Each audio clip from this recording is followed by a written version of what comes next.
It speaks of forgiveness. Nagtamo ng kapatawaran ang sangkatauhan sa pamamagitan po ng ating pong Panginoong Jesucristo. Pangalawa po, today you will be with me in paradise. Yan po ay mensahe ng pagliligtas ng ating pong Panginoon. The assurance of salvation sa bawat babae at lalaki na naglapat ng kanilang pananampalataya sa Panginoon. Yung sumunod, ina, narito ang iyong anak. Anak, narito ang iyong ina. It speaks about the relationship ng mag-ina o family relationship. Ang pang-apat, Eli, lama sa paktani. Diyos ko, bakit mo ako pinabayaan? So, akala lang natin pinabayaan ng Panginoon, pero kasi po nakadagan ang kasalanan ng sangkatauhan. No? Yung kasalanan natin nakadagan kay Kristo. Kaya hindi ko siya pinabayaan, bagkus talagang tinis din ang ating Ama sa langit. Tinis din ang ating Panginoon. Maranasan niya yung ganun pong mga senaryo. Kasi hindi po tayo magtatamo ng kaligtasan kung hindi niya gagawin ang mga bagay na yun. At yung palima, nauuhaw ako. So, punong-puno ng mensahe. Tetelestai. It is finished. So, nung kami po ay nagpunta sa Arayat, ang dami nagpapasan ng krus. No? Hindi ko alam kung nagpapako sa krus. May kanya-kanyang palo sa likod. At syete yata yung namumunan likod. At ang nakakalungkot, pagkatapos po ng pagpapasa ng krus, red horse naman po ang kanilang harap. So, walang epekto yung po kanila po mga pinagagawa. At pinikapito, into your hands I commend my spirit. Yan po ay paglalaga ng kanya po espiritu sa ating Ama sa langit. So, kung meron po 7 wika, meron pong 7 significance of Christ's resurrection. So, kung gaano kahalaga ang 7 wika, ganyan din po kahalaga ang pagkabuhay na maguli ng ating pong Panginoong Jesucristo. Pwede po ba tayong tumayo lahat? Atin po basahin ang kanya po mga salita na nakatala po sa aklat po ng Romans chapter 10 verse 9. Ang sabi po diyan, that if you confess with your mouth Jesus is Lord and believe in your heart that God raised Him from the dead, you will be saved. Sa TLB, if you tell others with your mouth that Jesus Christ is your Lord and believe in your heart, in your own heart, that God has raised Him from the dead, you will be saved. Kung sasabihin mong si Jesus ang Panginoon at naniniwala kang binuhay siya ng Diyos mula sa kamatayan, maliligtas ka. Tayo po lahat ay imuko at manalangin. Purihin ka, aming Diyos na dakila. Salamat po, Panginoon, dahil ang sangkatauhan ay nagdiriwang, Panginoon. Kinikilala ka, O Diyos. Papasalamat kami, Panginoon, dahil hindi ka lamang namatay, Panginoon, na hindi ka nabuhay. Bagkus, ikaw, Panginoon, ay namatay at muling nabuhay. Tanda, Panginoon, na ikaw po ay nagtagumpay sa pagtubos namin pong kasalanan. Yan po ang pinakalundo, O Diyos, ng Ebanghelyo. Ang aming kilalanin, ang aming pahayag, ang aming ikumpisal na ikaw ay aming Panginoon. At ipahayag sa sangkatauhan na ikaw ay muling nabuhay. Tanda na ikaw po'y nagtagumpay. sa pagtubos sa amin pong mga kasalanan. Habang binubulay-bulay po namin ang mga kahalagahan na ito, Panginoon, ang iyong pong pagkabuhay na maguli, patnubayan mo po kami lahat at gabayan. Gamitin mo lamang po ang iyong lingkod bilang daluyan ng iyong mga salita. At sa iyo pong mapagpalang kamay ay amin pong ipinagkakatiwala ang tagumpay ng gawain po na ito. Ito po ang aming samo at panalangin sa dakilang pangalan ng aming Panginoon, Diyos at tagapagligtas na namatay sa krus ng Kalbaryo at muling nabuhay at muling babalik upang kami na mga naglagak ng tiwala sa Panginoon ay Kanyang pupunin at ipagsasama doon sa Kanyang paraiso. Salamat po Panginoon sa basbas at ibinabalik po namin na maingat ang pinakamataas na papuri. Pagsambat kaluwalhatian sa pangalan ng aming Panginoong Jesucristo. Ang lahat ay magsabi ng Amen at Amen. At ibigay po natin palakpak para kay Lord. Huwag na po kayo po.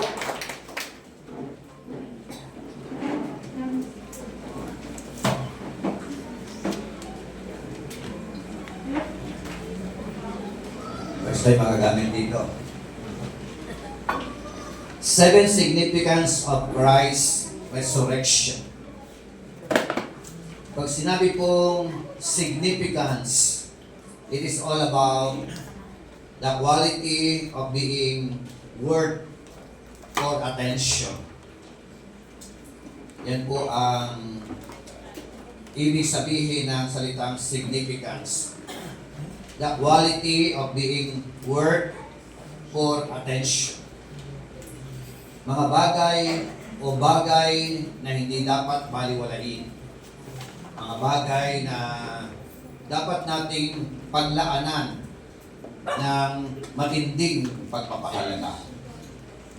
So, sabi nga uli ng kanya po mga salita, in Romans chapter 10 verse 9, napansin ko po sa TLB, ang sabi ko diyan, if you tell others with your mouth that Jesus Christ is your Lord and believe in your own heart that God has raised Him from the dead, you will be saved. Amen. So napakahalaga po ang tinatawag na pagbabahagi. Ipagsabi mo. Ipangalandakan mo. Ano dapat ipangalandakan? Ipagsabi sa sangkatauhan na si Jesus ang iyong Panginoon. Ang ating Panginoon. At hindi lamang yun, ipangaral at ipahayag na ang ating Panginoon ay hindi lamang namatay, bagkus muling nabuhay. Lahat po ng mga pundador ng mga relihiyon, si Muhammad, pundador po ng mga Muslim, namatay, nanatiling patay. Ano po? Si Buddha, diba? O yung naniniwala kay Buddha, diba? Kinigilala nila. So, lahat po lang yan. Sila po ay mga naging founder ng kanilang mga relihiyon. Pero ang katotohanan niyaan, lahat ng ito, sila po ay ipinanganak, namuhay, nabuhay, namatay, at nanatiling patay. But in connection to our Lord Jesus Christ, the founder of our religion, the founder of our relationship, is all about ipinanganak, galing sa langit, nagkatawang tao, namuhay, nabuhay, namatay, at muling nabuhay. Pwede palapakan natin ang Panginoon. God is risen. Buhay ang ating Diyos. Hindi po siya taon-taon na nabubuhay. Akala nyo, taon-taon nabubuhay. Taon-taon din namamatay. Hindi ganoon. Isang beses lamang po siya namatay. At siya po'y muling nabuhay. Amen? Tanda na siya po'y nagtagumpay sa pagtubos sa iyong kasalanan, sa aking kasalanan, sa kasalanan ng bawat isa po sa atin. Kaya marapat lamang po na tayo po ay mag-alay sa Kanya ng taos-pusong pagmamahal, taos-pusong paglilingkod, paglalagak natin po mga sarili, na tayo ay maging alipin ng ating Panginoon na handang ganapin ang Kanyang mga ipinagagawa sa bawat isa sa atin. Amen. Palakpakan natin minsan pa ang ating Panginoon. Ito ang ating pong pag-uusapan. The 7 significance of Christ's resurrection. Naisip ko nga, madalas 3 puntos lang ako. Maabot ng 1 oras. Eh, 7 ito. Oh.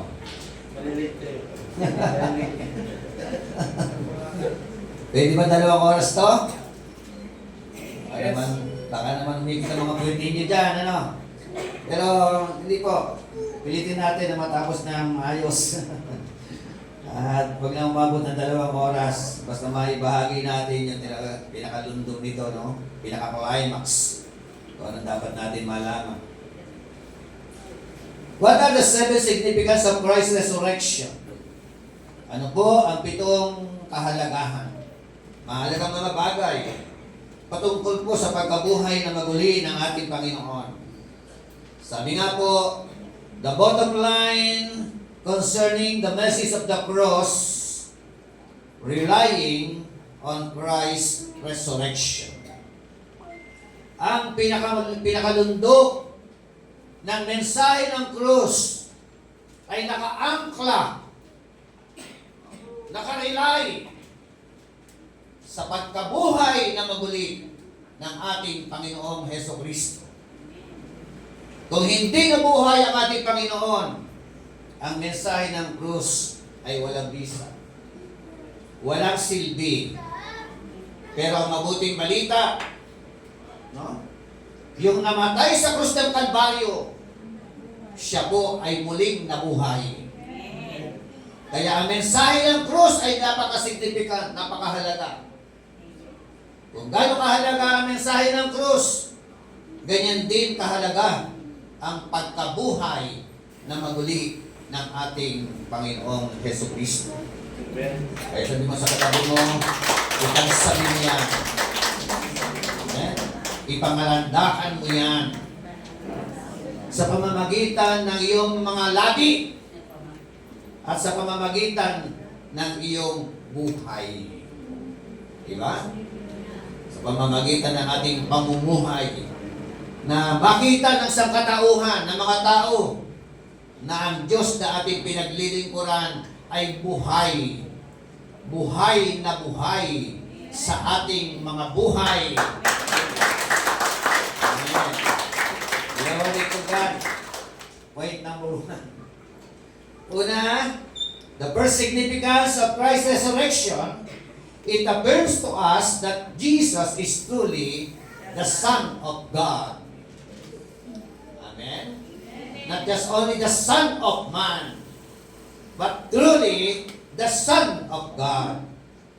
Patunay, John chapter 10, verse 17 and 18, ang sabi diyan, the reason my Father loves me. Amen. Ang dahilan, kaya mahal ako ng Ama. Christ is saying, gusto niyo mahalin ng Ama? Ano kanyang ginawa? Is that I lay down my life, only to take it up again. Amen. So, yun pala. Kaya mahal ng Ama ang ating Panginoong Jesucristo. Why? Because He is willing. Willing for what? Willing to lay down His life. At ang mabuting balita diyan, handa siya, willing siya. Meron akong naririnig si Kristo ay nagpakamatay. Mali po yung termino na yan. Huwag ninyong gagamitin si Kristo yung nagpakamatay. Suicide po yun. Yung pag nagpakamatay, suicide. Hindi po siya nagpakamatay. Namatay po siya. No? Yun po ang termino. At ang sabi diyan, verse 18, no one takes it from me. No? Walang po pwede kumuha nito sa akin. Yung buhay niya. But, I lay down of my own accord.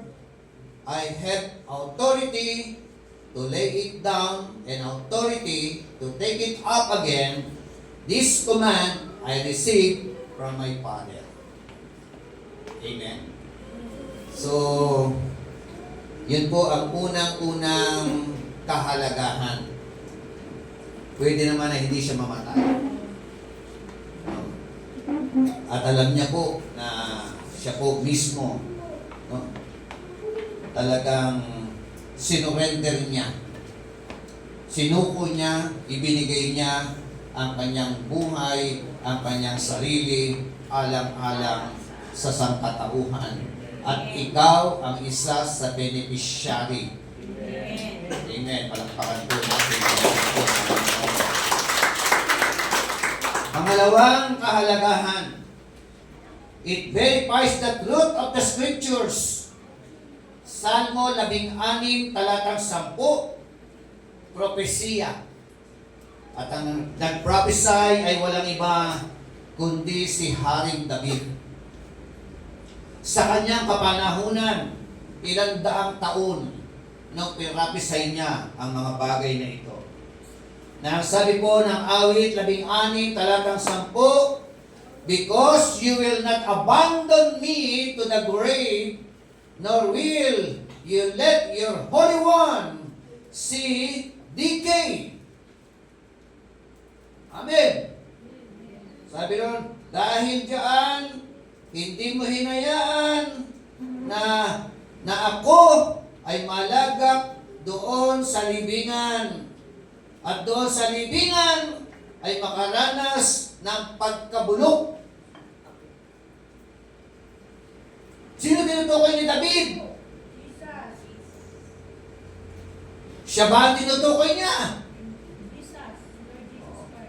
Paano niya mapapatunayan si Jesus Christ? Siya nagsasalita.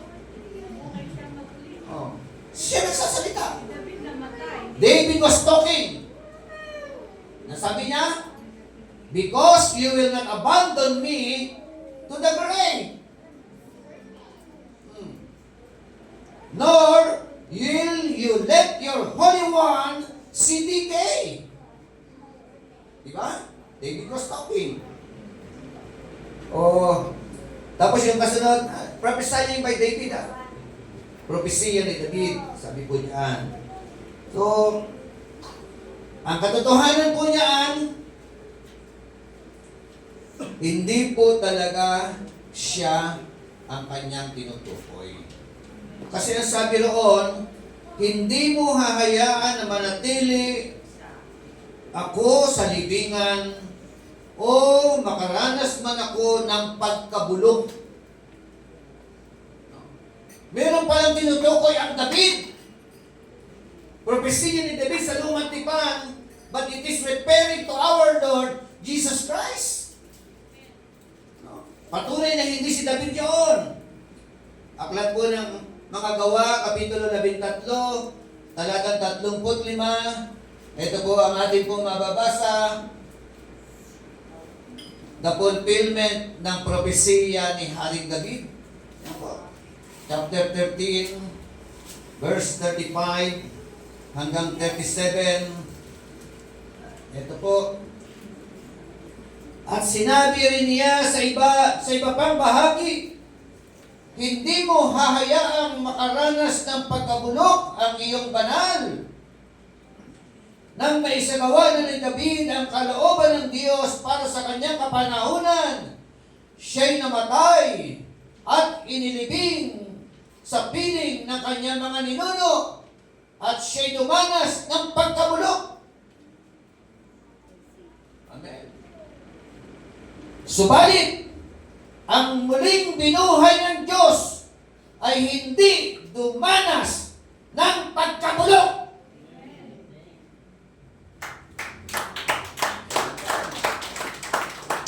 Hindi po nakaranas ng pagkabulok ang ating Panginoong Jesucristo. Because Christ is risen. He was risen. Amen? Nung nabuhay siya, yung katawan niya na nalibing, walang naiwan doon. Yun mismo ang nabuhay. Amen? So, glory to God. That is the second significant. Pangatlo, it assures our own future resurrection. Amen. Ito na po ay nakakasiguro, sumisiguro na kung ang ating Panginoon Jesucristo ay muling nabuhay, ikaw na naglagak ng pananampalataya sa Panginoon, katulad niya, muling bubuhayin. Amen. Amen. Glory to God. Yung mabuting balita. Sabi nga po ng 1 Corinthians 15:19 to 20, and if our hope in Christ is only for this life, we are more to be pitied than anyone in the world. Ibig sabihin itong talata na ito. Talatang 11, na para baga sa Tagalog ang sinasabi, kung ang pag-asa ninyo kay Kristo ay para sa buhay na ito lamang, kayo na ang pinaka-kawawa. Kaya may katabi mo, kawawa pa. Kawawa? Ano ang pagkaunawa natin yan? Pagkamali ang interpretasyon niyan eh. Ay, mga Kristiyano, kawawa. Wawa. Wawa na. Diba? Pero, ang sabi po diyan, kung ikaw daw umaasa kay Kristo para sa buhay na ito lamang, no? Para sa physical world lamang, para sa mundo na ito lamang, ikaw na ang pinaka-kawawa. Amen? Tuloy ang basa. Sabi po ng talatang 20, but in fact, Christ has been raised from the dead. He is the first of the great harvest of all who have died. Because Jesus died and rose again, we shall one day be raised to be with Him. Amen. So, hindi pala tayo wawa. Amen. Hindi pala tayo kawawa. Bagkus, tayo po ang pinaka-mapalad na nilalang na nabubuhay dito sa mundo na ito. Bakit tayo po ay mapalad? Kasi po, ang pag-asa natin kay Kristo ay para sa buhay na ito at para sa buhay na walang hanggan.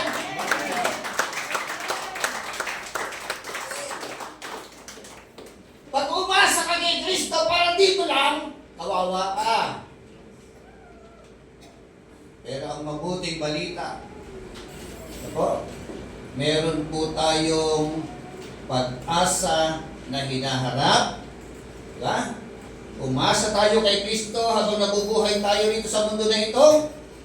At ang bottom line nito, ang pinakalundo ng ating pag-asa, kung si Kristo ay nabuhay na maguli, ikaw at ako ay bubuhay na maguli at kanyang ipagsasama doon sa kanyang piling, sa kanyang presensya. Amen? Palakpakan natin ang Panginoon. Hindi pa tayo kawawa. Pang-apat, mabilis na ano? Kaya rin pala. So maibigay na natin pinaka-bundok talaga. It is the basis for Christ's heavenly priesthood. Ito raw po ay basihan, pamantayan ng ating Panginoon Jesucristo. Meron po siyang tinatawag na pagkapari. Diba? At ang kanyang pagkapari ay hindi po for the meantime.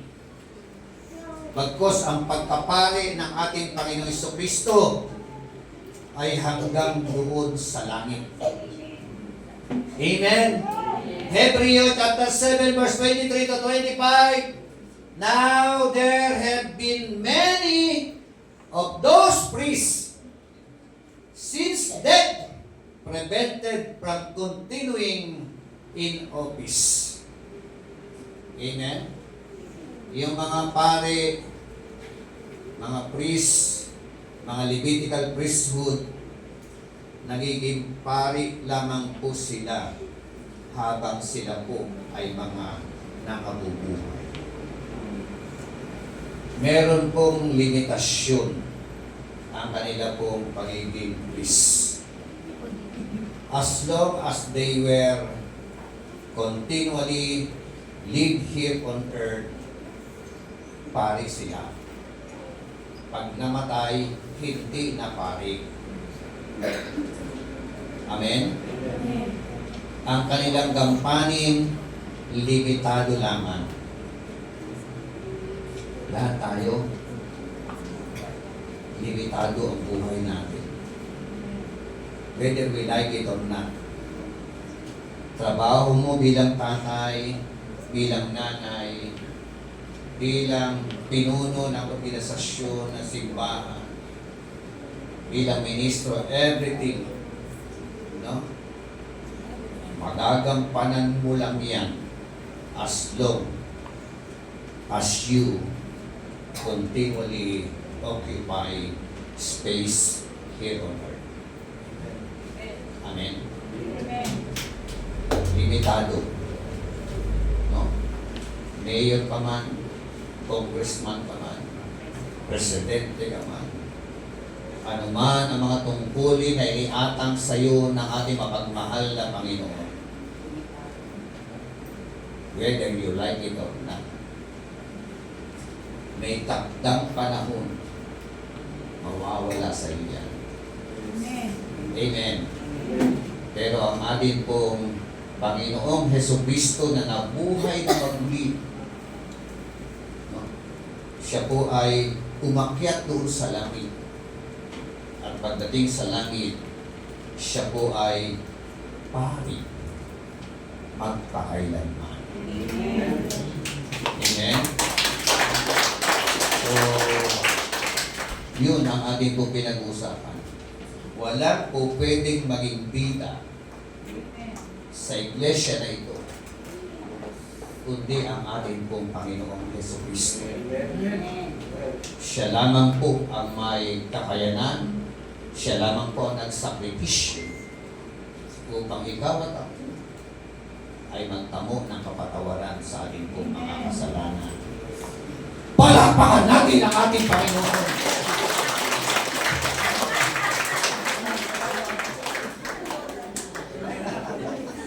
Nagising kayo. Diba?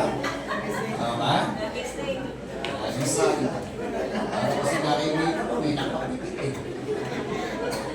Diba? Parang nararamdaman ko eh, lutang eh. Hello? Diba? May mga lutang eh. Wala ka sa akin, hindi nakatulog eh.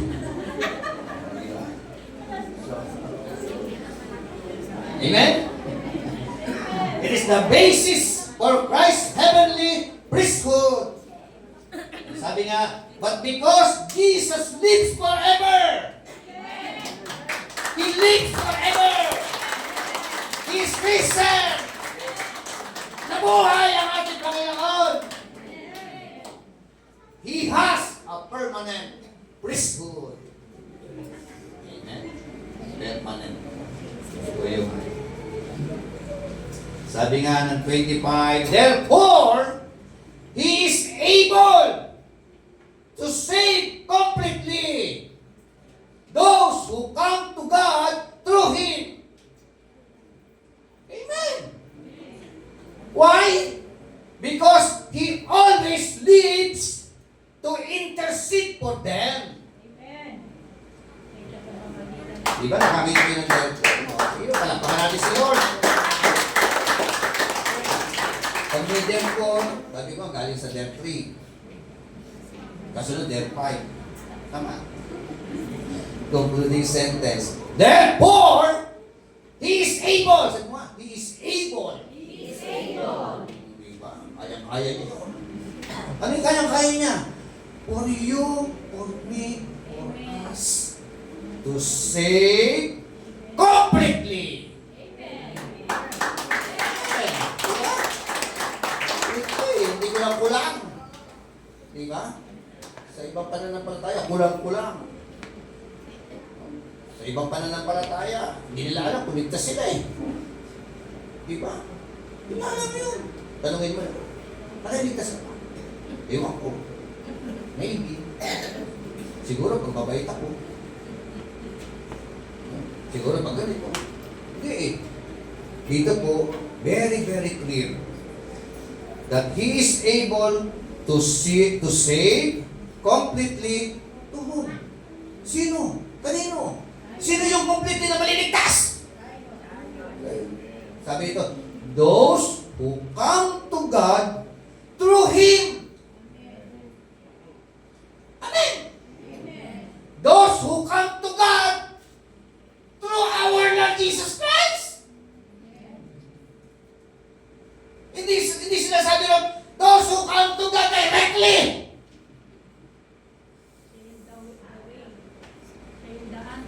Amen. Amen. Those who come to God through our Lord Jesus Christ. Hindi naman pwedeng kumirekta. Amen?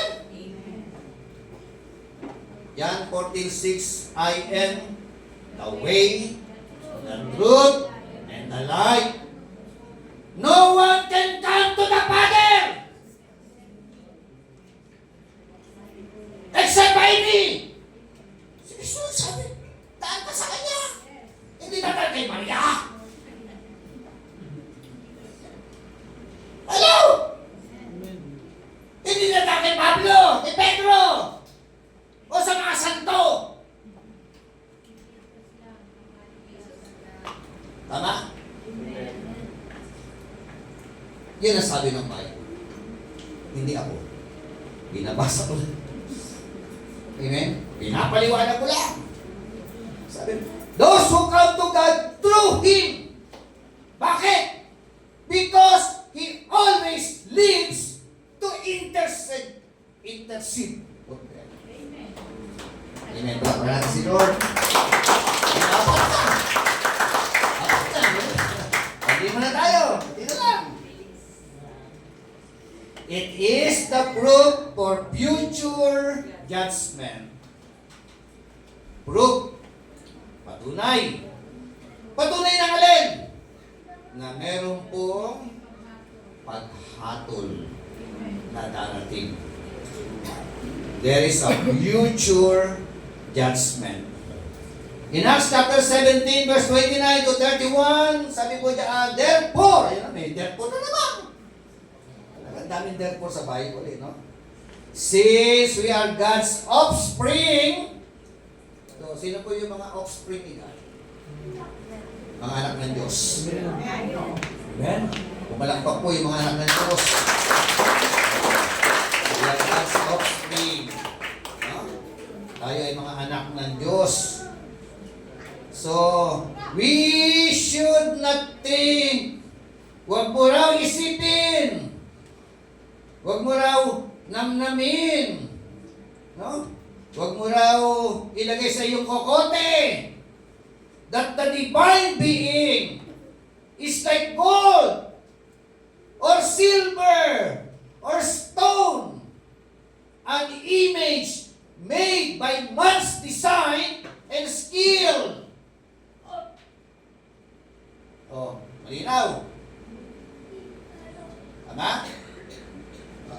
Sabi noon, kung tatagalogin natin yan, ano, sabi diyan, dahil diyan, at dahil tayo mga anak ng Diyos, huwag nating iisipin na ang Diyos ay katulad ng ginto, ng pilak, o ng bato na ginawa ng mga kamay ng tao at nagkaroon ng disenyo. Bagong tipan yan. Amen. Amen? Eh, ano ginagawa natin ng iba mga tao? Haharap doon sa ribunto. Lalagyan ng sampagita. Lalagyan ng bariya. Aalayan ng pagkain. Kakausapin. Pwede ka bang, hindi sinabi sa Bible na daan ka dyan sa kanila para makarating sa Ama. Amen. Hindi ko pwede maging tagapamagitan ng Ama. Amen. Basahin ninyo sa bahay ninyo, Salmo 115. Awit 115. Na ang sabi roon, ang kanilang mga Diyos ay may mata, pero hindi makakita. May ilong, pero hindi makaamoy. May paa, hindi makalakad. May kamay, hindi makahipo. 115. Ang mga nagtitiwala sa kanila ay magiging katulad ng Diyos na kanilang kinikilala. May mata, hindi makakita. May ilong, hindi makaamoy. May tenga, hindi makarinig. Ariwin mo eh. Amen. Sahin niyo 115 ang Salmo. So, it is the proof for future judgment. Tingnan niyo po ha. Sumunod na talata. 30, 17:30. In the past, God overlooked such ignorance. Amen. Ayun. In the past, sabi ron, God overlook. Ano yung overlook niya?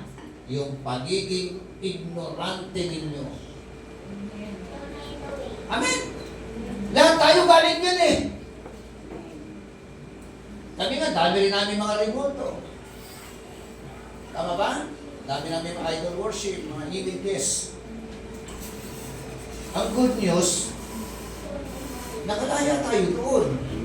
Kasi sabi ano, God overlook such ignorance. Amen. Ignorante tayo eh. Kaya, in-overlook ni Lord. Kita pa sa. Pero ngayon na makilala mo ang Panginoon, hindi ka na ignorante. Hello? Are you an ignorant? Dati. Pero, tuloy ko, ba't na sinasabi? In the past, God overlooked such ignorance. What kind of ignorance?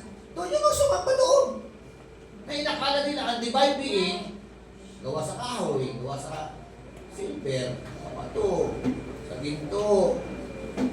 Pagiging ignorante po yun. Mali yun. So, but now, ito ano? But now, He commands all people everywhere to repent. Amen. Ngayon, subalit ngayon, pinalagpas ko na nga eh, ang pagiging ignorante ninyo eh. So ano ngayon dapat gawin? I command all people from all walks of life, everywhere, sa bansa ka man, sino ka man, ano ka man, ano dapat gawin? To repent, nagsisi, or else, pag hindi ka nagsisi, bahala ka sa buhay mo. Tuloy mo yan. Mananagot ka na. Hello? 31. For He has set a day. Ito po The Lord our God set a day when He will judge the world. Hahatulan ng Diyos ang mundo. No? With justice by the man He has appointed. Sino na po magkahatol? The man He has appointed. He has given proof of this to all men by raising Him from the dead. Who is the judge? Judge is all about the Lord Jesus Christ itself. Amen. Siya ang hahatol. Siya ang appointed na mag-judge sa mga tao. Amen. Pag dumating ang panahon na sa Yesu Kristo ang hukom, no? Hindi na po siya pag-ibig. No? Kaya hanggat buhay po tayo at malalakas po tayo, hanggat binibigyan tayo ng oportunidad ng Panginoon to occupy space here on earth, repent. No? Repent sa mga idol worship na ito. Bakit? Kasi nga, darating ang panahon, siya mismo ang hahatol. Isa po sa karakteristik ng Panginoon, God is love. No? Ang Diyos ay pag-ibig. Pero meron pong kabilang ano, pag inabuso mo ang pag-ibig na yan ng Panginoon, pag hindi mo siya inalintana, pag nagkibit balikat ka lang, pag inignore mo ang pag-ibig ng Diyos, darating ang Panginoon na ang Diyos naman ay Diyos na mga tarungan. Kaya huwag natin abusuhin. Amen? Pagbalik loob tayo sa ating pong Panginoon. Palakpakan po natin ang Panginoon. Yun po yung sinasabi ng Bible. Siya rin pala ang hahatol. Siya na nabuhay na maguli. Pang-anim, it gives power for Christian living. Amen. 1 Corinthians 15:56 to 57. Ang sabi po diyan, it gives power for Christian to live victoriously. That is the significance of Christ's resurrection. Yun ang kahalagahan ng pagkabuhay na maguli ng ating Panginoon. Ibig sabihin, binigyan ka ng kakayanan, ng kapangyarihan para maging mananagumpay. Amen? Hindi talunan. Amen? Bilang Kristiyano, ikaw po ay nakatalaga para magtagumpay. Amen? Okay, kung itataas natin ang basa, 1 Corinthians 15:55, O death, where is your victory? Kamatayan, nasa ng iyong tagumpay? O death, where is your sting? Kamatayan, nasa ng iyong kamandag? Hinahamon niya si kamatayan no? Diba sabi ko na? The sting of death is sin. Ang kamandag ng kamatayan ay ang kasalanan. Tapos sa 56, and the power of sin is in the law. Ang kapangyarihan ng kasalanan ay nasa batas. But in verse 57, but thanks be to God.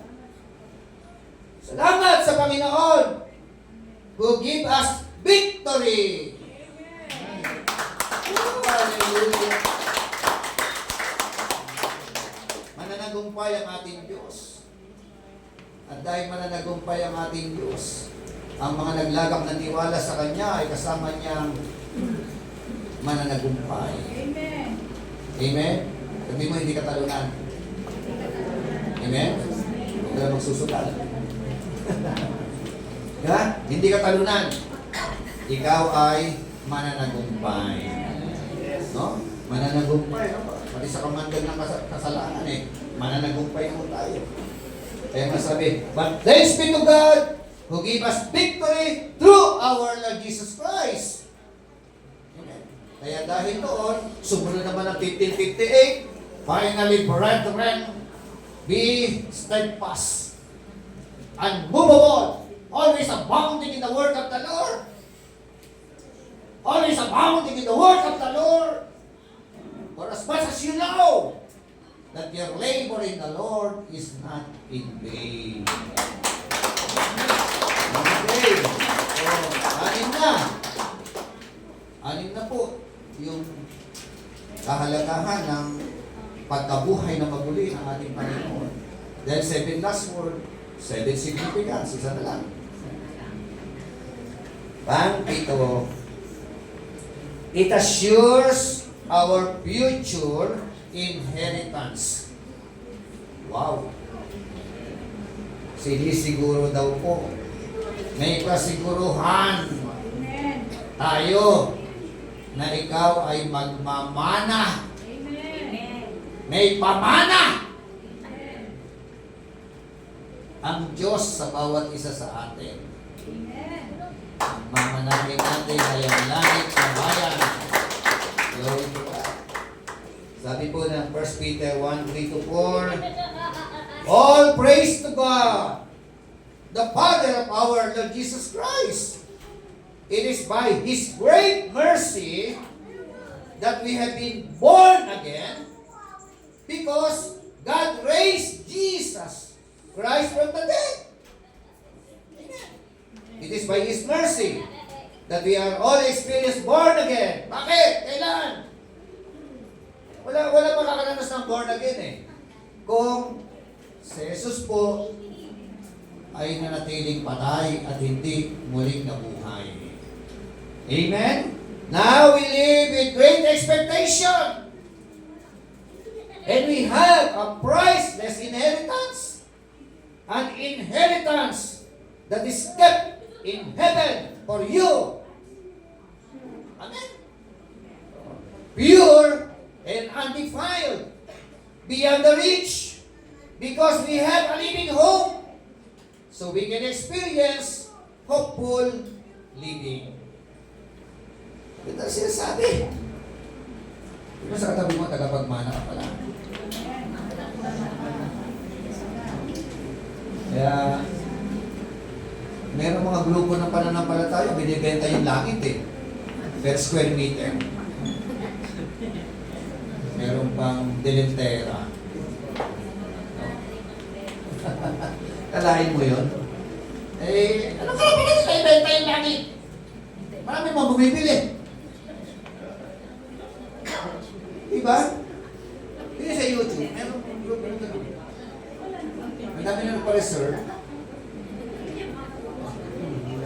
Ang dami na. Joy, nagpa-reserve.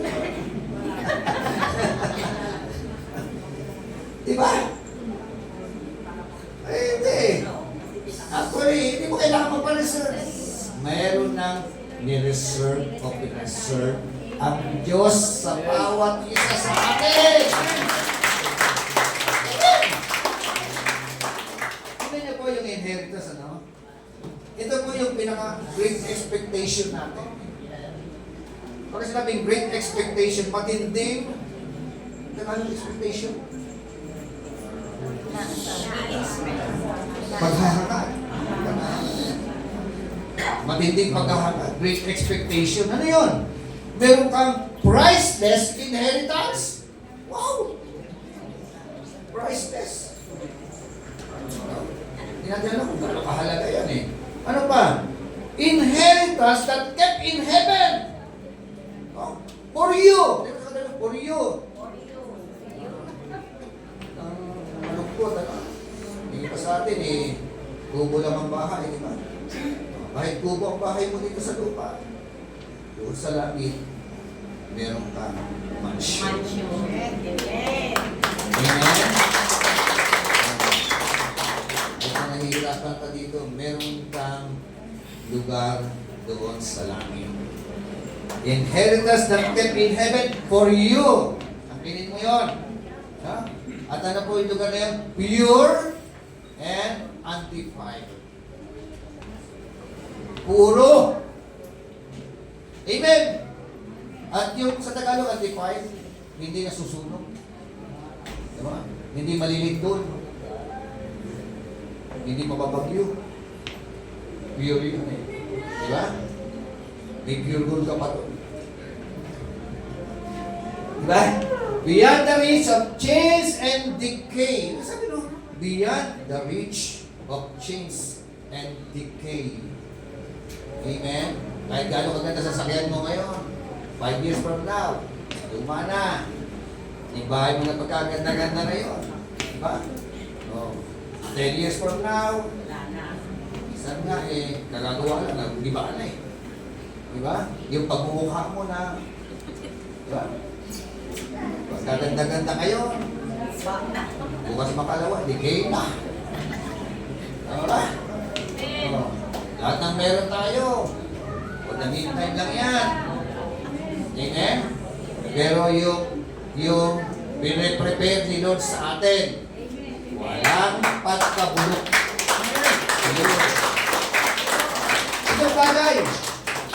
Itong bagay, yung atin pong pinag-usapan. 7 significance of Christ's resurrection. Number 1, it appears to us that Jesus Christ is truly the Son of God. Pangalawa, it verifies the truth of the Scripture. Pinatunayan ng lumang tipan hanggang bagong tipan. It assures of our own future resurrection. Sinisiguro daw po nito na tayo man, katulad ng ating Panginoon Jesucristo, ay merong pagkabuhay na maguli. It is the basis for Christ's heavenly priesthood. And His priesthood is eternal. It is the proof for future judgment. It is given power or gives power for Christian living. It assures our future inheritance. Tayo po tayo lahat. These are the 7 significance of Christ's resurrection. Ganyan kahalaga, mga kapatid, ang pagkabuhay na maguli ng ating pong Panginoong Jesucristo. Hindi ko po alam kung saan ang struggle mo dito sa pinag-usapan ko natin. Maaari, ang struggle mo yung pangani na sabi diyan, it gives power for Christian living, victory for Christian living. Kung ikaw ay hindi mo kaya lagpasan, hindi mo kaya mapagtagumpayan ang anumang kasalanan o may kasalanan na nakadagat sa iyo, na binubumabawan ka ng kasalanan. Kapatid, hindi po yan ang nais ng Panginoon na mangyari sa atin. God give us power. No? Power to endure. And He give us victory sa kasalanan. Gusto ng Panginoon makalaya ka diyan sa kasalanan na yan. Ang dami, ang gaganda ng mga pangako ng Panginoon. So very, very significant ang pagkabuhay na maguli ng ating Panginoong Jesucristo. Balikan ko lang ang kanya pong sinabi sa Romans 10:9, if you tell others with your mouth that Jesus Christ is your Lord and believe in your own heart that God has raised Him from the dead, you will be saved. Yung save na ginamit, so. na ibig sabihin, in every aspects of our life, gusto ng Panginoon ayusin tayo. It implies healing. Sino may sakit at may karamdaman? It implies forgiveness. It implies salvation. It implies restoration. Because the Lord our God is very, very, very concerned in all aspects of our life. Ganyan kakamahal ng Diyos. Ganyan katindi ang pag-ibig ng Diyos sa atin. So there is too much power in Christ's resurrection. Amen? We are all victorious. Bigyan ko, hindi ka talunan. No? Ikaw ay mananagumpay. Magtiwala lang sa Panginoon. At lahat ng pangako niya na ito, mararanasan natin. Glory to God. Awit tayo sa Panginoon.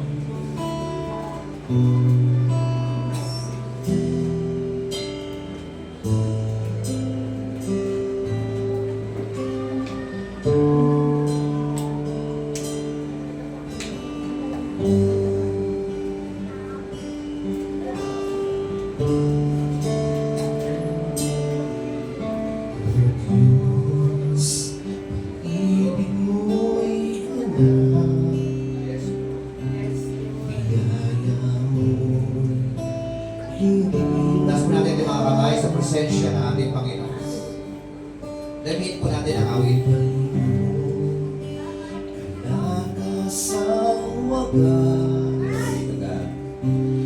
kagalakan, hindi kukupas. Pag-ibig mo, Diyos, di mapapantayan. Pinatunayan mo ito hanggang kamatayan. Dugo mong tuwing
Okay, kung gaano kalalim, kung gaano kataas,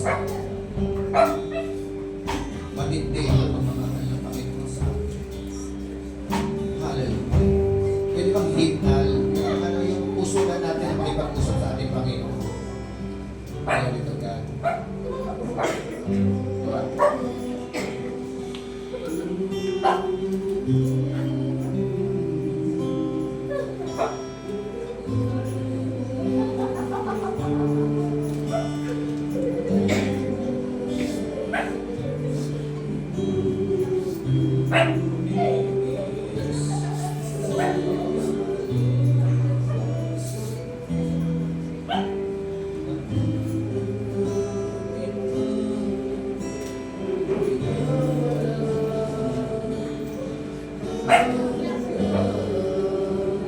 Pwede po ba yung mga kababaihan ng siyang mawit? Kababaihan? Mawitin natin.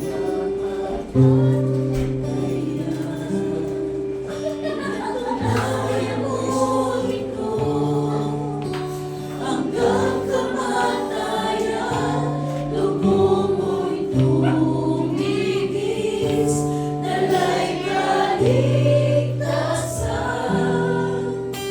Nakamtan namin ang buhay na wala hanggang pag-ibig mo, Diyos, di mapapagtayan. Pinatunayan mo ito hanggang kamatayan. Dugo mo'y tumigis, dalay kaligtasan. Nakamtan namin ang buhay na wala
nakamtan namin ang buhay na wala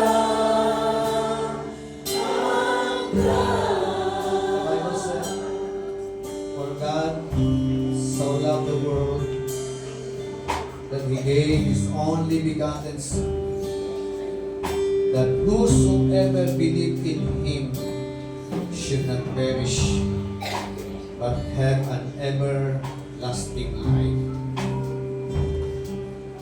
Romans 5:8, tatagwat, ipinadama ng Diyos ang kanyang pag-ibig sa atin nang si Kristo'y mamatay para sa atin noong tayo'y mga makasalanan pa. Ganyan katindi ang pag-ibig ng Diyos na kanyang ipinadama, ipinaranas sa bawat babae at lalaki na naglagap ng tiwala at pananampalataya sa ating pagmamahal na Panginoon.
Wala po kaming masasabi, Panginoon,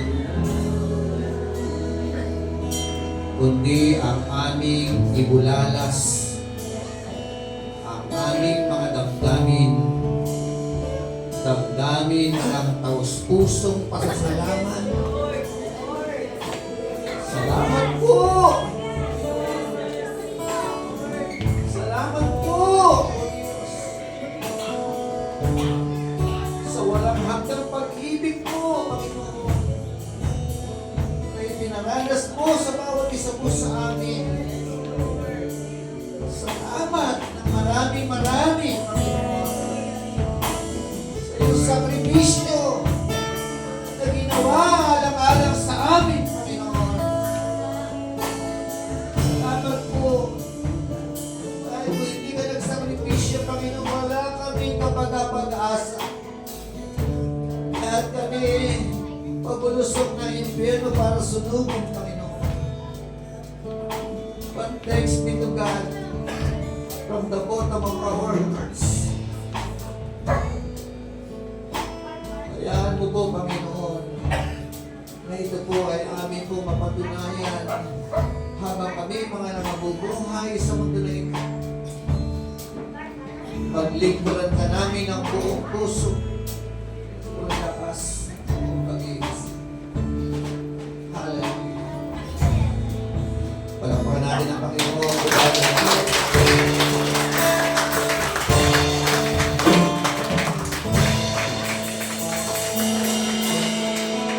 Sige po. Alam ko na ang bawat sa atin ay naramdaman muli. At ngayon ay patuloy tayo magpapasalamat sa Panginoon. Aawit tayo muli sa samba at pagpupuri. Okay po ba sa inyo? Amen!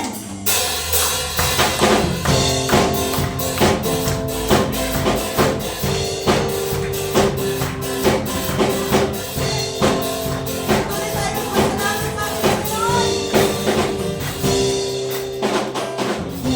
Ang ibang ang kalawakan, hindi ko maunawan. Iyong dahilan, kung bakit ako'y hindi mo pinalalaman.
that He is risen from the dead. You will be saved. Ang Diyos na ating pinagpiling ko na ay buhay. Buhay. At siya ang bumabago ng buhay ng bawat isa sa atin. God bless us all. At natin mga kabahay.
Prayer, yung aming pong biyahe mamaya, pupunta po kayo na Katiklan.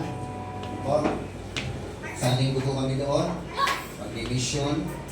So, pakisama po sa panalangin. Ano po? Okay? Taas mo natin yung mga kamay. Ang dakilang pag-ibig ng ating Diyos Amang sumasalangit na kanyang patuloy na nilalagak sa ating mga puso, ang masaganang biyaya at pagpapala ng ating Panginoon Jesucristo na nagdudulot ng kaligtasan at ang walang hanggang pakikipisan ng Diyos Espiritu Santo na siya nating gabay, patnubay at dakilang tagapagtulong. Sumain niyo na pagpapala mula sa Ama, Anak at Diyos Espiritu Santo, ang lahat na nakaranas ng kapangyarihan ng pagkabuhay na maguli ng ating Panginoong Jesucristo ay sumigaw ng malakas na Amen!